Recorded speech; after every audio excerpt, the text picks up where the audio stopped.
in the kingdom of God. And every true believer will be involved. So here is the last question. Are you preparing to be sealed, or are you counting on being spared? Are you rooted in Christ for the storm ahead, or are you floating in a false promise of evacuation? Is your faith not strong enough to endure tribulation? What makes you think it is real enough to inherit the kingdom?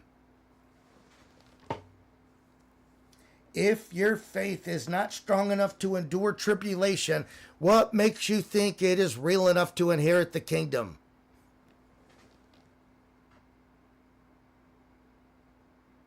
The bride of Christ is not identified by bloodline, nationality, religious affiliation.